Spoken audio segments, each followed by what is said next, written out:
السلام علیکم سامعین کرام، داستان بلال رضی اللہ عنہ کی قسط نمبر 6 میں آپ سب کو خوش آمدید۔ پچھلی قسط میں حضرت بلال کی حضور صلی اللہ علیہ وآلہ وسلم اور ان کے اہل خانہ سے پہلی ملاقات کا ذکر کیا گیا تھا۔ اس سے آگے کے احوال حضرت بلال کی ہی زبانی پیش خدمت ہیں۔ آپ سب سے گزارش ہے کہ چینل کو سبسکرائب کر لیں اور اس ویڈیو کو لائک اور شیئر کریں۔ جزاک اللہ۔ بسم اللہ الرحمن الرحیم۔ میرے حالات یقیناً بدل گئے تھے۔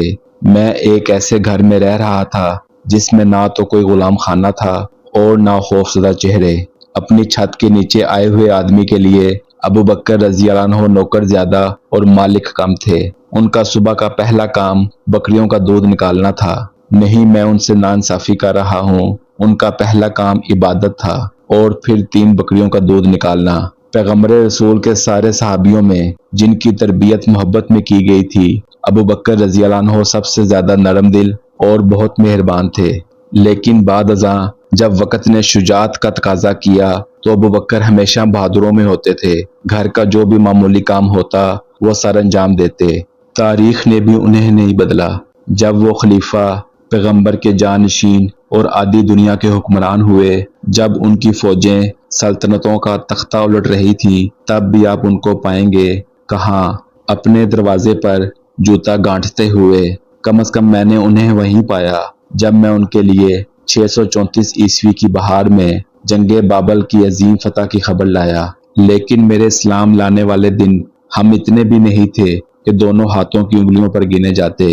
ابھی فارس کی عظیم سلطنت اپنے 1000 سالہ تخت کو قائم رکھے ہوئے تھی، لیکن مجھے اپنی کہانی میں چھلانگ نہیں لگانی چاہیے، نہ ابھی فارس کا تختہ الٹنا چاہیے۔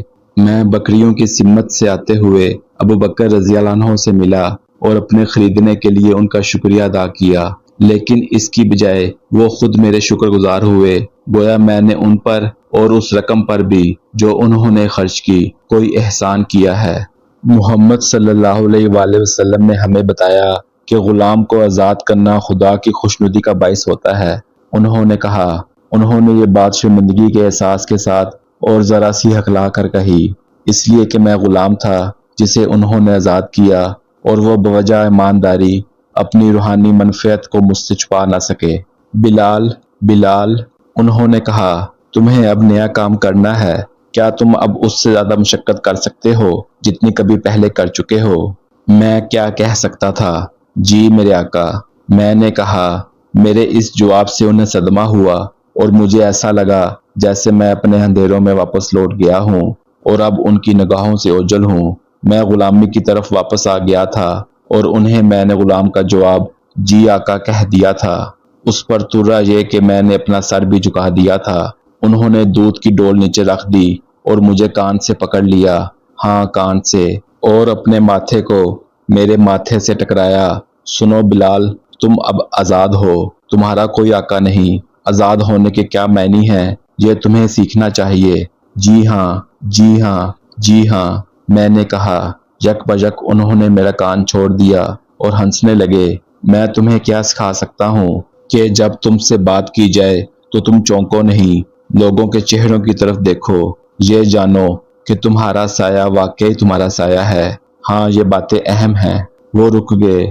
ایک حاملہ بلی دودھ کے گرد چکر لگا رہی تھی اور مجھے اس وقت تک کا انتظار کرنا تھا جب تک کہ بلی کو اس کا حصہ نہ مل جائے۔ میرا خیال ہے کہ مجھے کچھ ملال ہوا تھا۔ میں تو بلی کو لات مار کر بھگا دیتا، لیکن مجھے بہت کچھ سیکھنا تھا۔ مجھے یاد ہے کہ جب ہم مکہ پر چڑھائی کرنے جا رہے تھے 10,000 فوج کے ساتھ، تو محمد صلی اللہ علیہ وآلہ وسلم نے ساری فوج کو راستے سے 100 گز دور سے گزارا تاکہ اس کتیا کو پریشانی نہ ہو جو بچے جننے کے عمل سے دوچار تھی۔ محمد صلی اللہ علیہ وآلہ وسلم، خدا کے آخری نبی، نے سب سے پہلی بار انسانوں کو حیوانوں پر رحم کرنا سکھایا۔ کسی بلی پر ظلم کرنے کے باعث تم جہنم میں جا سکتے ہو، آپ صلی اللہ علیہ وآلہ وسلم نے کہا، اور کسی ایسے شخص کے لیے جزا ہے جس نے کسی ایسی مخلوق کو پانی پلایا جس کا دل نازک ہے۔ لیکن میں ایسے معاملات میں بالکل نیا تھا۔ بلی کو کھلایا جا رہا تھا، مجھے نہیں۔ یہ کیسے ہو سکتا ہے کہ ایک آزاد شدہ غلام کی حیثیت بلی کے مقابلے میں ثانوی ہو؟ بالآخر اس عظیم، نیک اور نفیس انسان نے بلی کے قریب بیٹھے بیٹھے جملے کے درمیان سے بات کی ڈور پکڑ لی، لیکن بلال زیادہ اہم مستقبل ہے، غلاموں کا کوئی مستقبل نہیں ہوتا، انہیں اجازت نہیں ہوتی۔ انہوں نے پھر بلی کی طرف رخ کیا جو دودھ پی رہی تھی، جیسے بلیوں کے پاس مستقبل کے بارے میں بتانے کے لیے کوئی بہت ہی اہم بات ہو۔ ابھی مجھے یہ بات سیکھنی باقی تھی کہ زندگی کی ہر حرکت خدا کی تخلیق ہونے کے باعث ابوبکر کے لیے نمونہ حسن تھی۔ جو لوگ خدا سے محبت کرتے ہیں وہ کسی مخلوق سے، کسی پھول سے سبق لے سکتے ہیں۔ اگر میں تمہارے لیے قلم کاٹ دوں تو کیا تم لکھنا سیکھو گے؟ یہی وہ موقع تھا جب میں دائرہ غلامی سے باہر آ گیا۔ مجھے آزاد کرنے والی یہ وہ چیز تھی جو ابوبکر رضی اللہ عنہ نے مجھے دی، وہ نہیں جو انہوں نے میرے لیے ادا کی۔ میں نے لکھنا سیکھا۔ میں نیل کی پتیوں سے روشنائی بناتا تھا، شام سے صبح تک انہیں بھگوئے رکھتا، پھر انہیں خوب کچلتا اور پھر سائے میں خشک کر لیتا تھا۔ میں کھالوں پر، تنوں پر، بھیڑ کے کندھوں کی خشک ہڈیوں پر، کیچڑ میں، راکھ میں، پتھروں پر، غرض یہ کہ جہاں بھی حروف بن سکتے لکھتا تھا۔ میں اپنی انگلیوں سے ہوا میں بھی لکھتا تھا۔ بس مجھے لکھنا آ گیا۔ ابوبکر روزانہ میرے لیے قریبی چراگاہ کی جھاڑیوں سے قلم کاٹ لاتے تھے۔